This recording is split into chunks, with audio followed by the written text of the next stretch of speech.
માધ્યમિક ઉચ્ચતર માધ્યમિક શાળા કડોલી મોવડી એ પ્રાથમિક શાળાના બિલ્ડિંગમાં ચાલે છે. પ્રાથમિક શાળાનો સમય સવારનો છે અને માધ્યમિક ઉચ્ચતર માધ્યમિક શાળાનો સમય સવારનો છે અને પ્રાથમિક શાળાનો સમય બપોરનો છે. જ્યારે પ્રાથમિક શાળાના બાળકો જ્યારે આવે છે ત્યારે અમારા બાળકોને છોડવા પડે એટલે એમનું શિક્ષણ કાર્ય ન બગડે એના માટે અમે બીજે થોડું બેસીને ભણી શકે એવી વ્યવસ્થા કરી છે.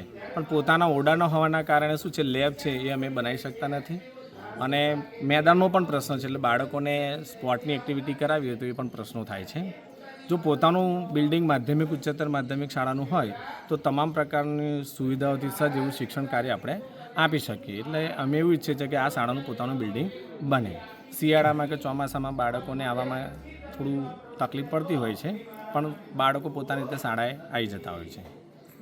કડોલી મોવડી પ્રાથમિક શાળામાં બાલવાટિકાથી 8મા સુધી 130 બાળકો છે અને માધ્યમિક ને ઉચ્ચતર માધ્યમિકમાં 9 થી 12માં 110 બાળકો છે.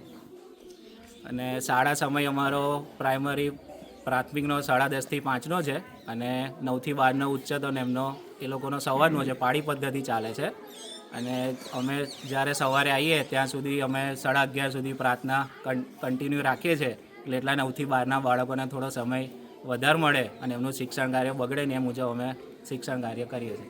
કેટલા વર્ષથી આવું ચાલે? આ 7-8 વર્ષથી આવું ચાલે છે. એક જ કેમ્પસમાં બે પાળી પદ્ધતિથી 1 થી 12ની શાળા ચાલે છે. 11મા ધોરણમાં અભ્યાસ કરું છું. અહીં માધ્યમિક અને ઉચ્ચતર માધ્યમિક શાળાની બિલ્ડિંગ નથી. અમે પ્રાથમિક શાળામાં અભ્યાસ કરીએ છીએ.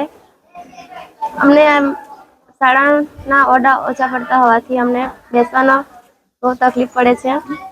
અમે અહીંયા સારી રીતે અભ્યાસ કરી શકતા નથી. અમારા શાળાના શિક્ષકો પણ સારા છે, તે અમારી ચિંતા કરે છે અને જ્યારે પ્રાથમિક શાળાના વિદ્યાર્થીઓ અહીંયા આવે છે ત્યારે અમને બીજા મકાનમાં લઈ જઈને અભ્યાસ કરાવે છે અને સરકારને એ વિનંતી છે કે અમને શાળાનું બિલ્ડિંગ બનાવી આપે.